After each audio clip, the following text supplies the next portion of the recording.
Hello friends, जय हिंद। आज हम लोग इतिहास के कुछ लीजेंडरी पर्सनालिटीज के बारे में बात करेंगे और उसमें से लाइट ऑफ एशिया भगवान बुद्ध के बारे में बात करेंगे। इनके बारे में एक और रहस्य की बात बता दें, एकमात्र ऐसी पर्सनालिटी हैं जिनको धार्मिक व्यक्ति मानते हुए अंग्रेजी में इनके पहले द शब्द का प्रयोग नहीं होता है, द आर्टिकल्स यूज नहीं होता, अर्थात definite articles were not used behind और before Lord Buddha. Lord Buddha के पहले द रामा लिखते हैं, द कृष्णा लिखते हैं, द मोहम्मद लिखते हैं, लेकिन द बुद्धा नहीं लिखते हैं।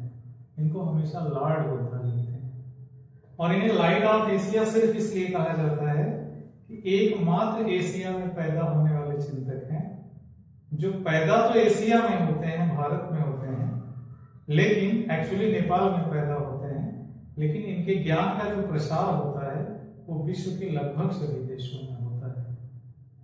आज हम लोग भगवान बुद्ध के बारे में बस इतनी सी बात करेंगे कि सिद्धार्थ नाम इनका बचपन का नाम था और इनके बारे में बहुत सारी ऐसी घटनाएं हैं जो जीवन में बहुत सारी प्रेरणा देती हैं और बुद्ध कहते हैं ज्ञान की उस प्राप्ति अवस्था की जिसकी खोज में मानव जीवन किसी भी व्यक्ति को प्राप्त होता है। जब उसकी जिज्ञासाएं शांत होती हैं और वह अपनी पराकाष्ठा पर बुद्धि की पहुंच जाता है तो उसे बुद्ध कहते हैं।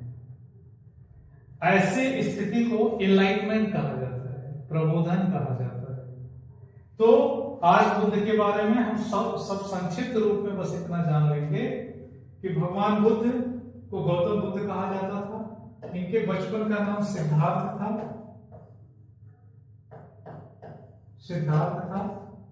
इनका जन्म 563 ईसा पूर्व लुम्बिनी नामक स्थान पर एक जंगल था और इसकी जानकारी हम लोगों को रोमन देयवलेख से मिलती है।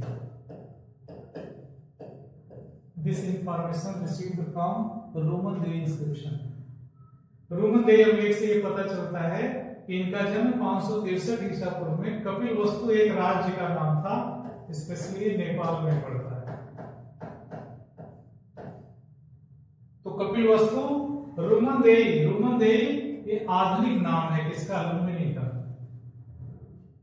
यहाँ इनका जन्म एक आम के पेड़ के नीचे हुआ था और इनकी मृत्यु 483 ईसा पूर्व में हुई थी। और 483 ईसा पूर्व में कौन एशियन काल का राजा था?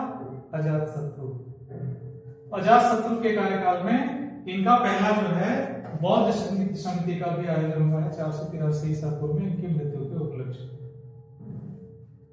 दूसरा, इनके पिताजी का नाम शुद्धोधन, ये एक शाक्य क्षत्रिय थे। ये सब परीक्षा में पूछा जाता है, परीक्षा की दृष्टि से बहुत महत्वपूर्ण पर्सनालिटी है। इनके बहुत सारे सिद्धांत हैं, जैसे क्षणिकवाद है। क्षणिकवाद का बेसिक मतलब है a man can not put their feet into river twice. एक आदमी अपने ही पैर को नदी में 2 बार नहीं डाल सकता है। भगवान बुद्ध के पिताजी का नाम है शुद्धोधन, इनकी माता का नाम महामाया है, इनकी पत्नी यशोधरा जी थी, ये भी एक शाक्य कन्या थी। ये भी परीक्षा में पूछा जाता है। स्वजातीय कन्या से इन्होंने शादी किया था। इनके पुत्र का नाम राहुल है। ये भी आईएएस में प्रश्न पूछा गया है, राहुल का अर्थ क्या होता है? तो बंधन से मुक्त करने वाला, क्योंकि राहुल के पैदा होने के बावजूद उसकी चिंता करते हैं और वो बंधन में संसार के न फंसे, इसलिए सब कुछ छोड़ करके ज्ञान प्राप्ति के लिए निकल जाते हैं। तो ऐसी स्थिति में इनकी पत्नी है यशोधरा, पुत्र है राहुल। स्थान का नाम आपने जान ही लिया है। भगवान बुद्ध के बारे में एक घोषणा किया था और उसी ऋषि का नाम था कालदेव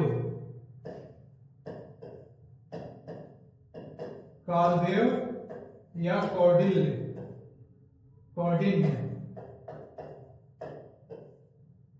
तो कालदेव ऋषि याद रखिएगा। कालदेव ऋषि, इनकी माता इनके जन्म के 7वें दिन मर जाती है। Mahamaya was died after his birth at 7th day। 7वें दिन इनकी माता जी की मृत्यु हो जाती है। इनका पालन पोषण इनकी विमाता मासी गौतमी प्रजापति करती है। गौतमी प्रजापति करती है। तो गौतमी प्रजापति ने इनका पालन पोषण किया। पिताजी बहुत चिंतित हो गए और इन्होंने तत्कालीन समय के बहुत बड़े ज्योतिषाचार्य थे कालदेव ऋषि, इनको बुलाया और कहा कि देखिए बच्चा आगे चल करके हमारा क्या बनेगा, बहुत लंबे समय के बाद हमको पुत्र की प्राप्ति होगी, क्या हमारा साम्राज्य संभाल पाएगा। तो यही कौटिल्य ऋषि, कालदेव ऋषि ने इनके बारे में घोषणा की थी कि यह लड़का आगे चल करके या तो बहुत बड़ा योद्धा बनेगा या तो बहुत बड़ा सन्यासी बनेगा। और यह सुनकर के राजा सर पकड़ करके बैठ गए, इतने दिनों बाद पुत्र पैदा हुआ है, ये अगर सन्यासी बन जाएगा तो इतना बड़ा साम्राज्य संभालेगा कौन। इसी निरर्थकता की व्याख्या इन्होंने अपने पूरे दर्शन में किया है। क्षणिक बात, यहाँ कुछ भी अस्थायी नहीं है, सब कुछ बदल जाता है।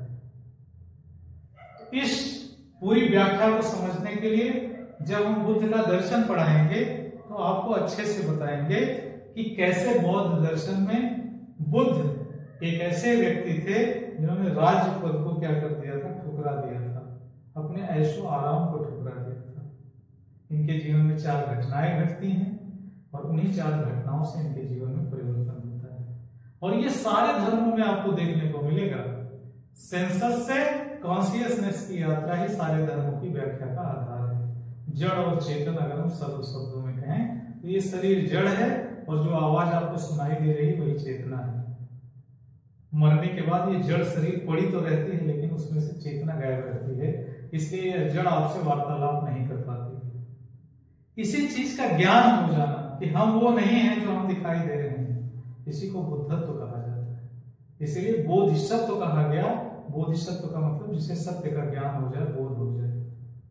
ठीक है, गौतम इनके गोत्र का नाम था, इसी वजह से ये गौतम ऋषि कहलाए, गौतम बुद्ध कहलाए। चूंकि ये शाक्य क्षत्रिय थे इसलिए इनको शाक्य मुनि भी कहा गया। जो चीज जैसी थी वैसा जानते थे इसलिए इनको तथागत भी कहा गया। अब ये जितनी बातें हम आपको बता रहे हैं परीक्षा की दृष्टि से देखेंगे तो लगभग हर साल जब भी प्रश्न बने हैं तो यहां से प्रश्न जरूर आए हैं। ये फैक्ट से रिलेटेड प्रश्न है।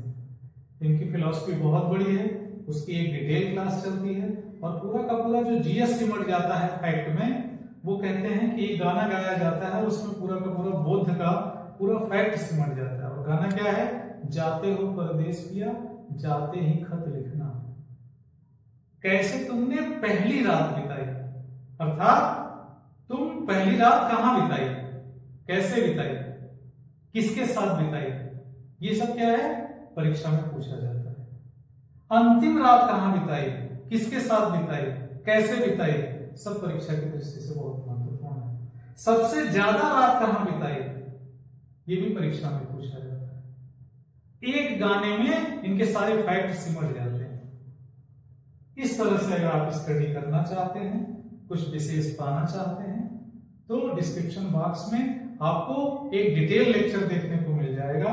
अभी नहीं लेकिन उसको भी हम डाल देंगे, आप आने वाले समय में उसको भी देख पाएंगे। इस तरह से गौतम बुद्ध एक ऐसी पर्सनालिटी जिसने पूरे विश्व के सोचने समझने की प्रक्रिया को बदल करके रख दिया। ठीक है, मध्यम मार्ग इनकी सबसे बड़ी पहचान थी। उम्मीद है आपको ये वीडियो पसंद आएगा। इस तरह से हम लीजेंडरी पर्सनालिटीज में जो परीक्षा की दृष्टि से बहुत इंपॉर्टेंट है उनके बारे में संक्षिप्त सा परिचय आपके सामने प्रस्तुत करेंगे और उस पर एक डिटेल्ड वीडियो भी हम आपको बना करके प्रस्तुत करेंगे। Wish you all the best. Thank you.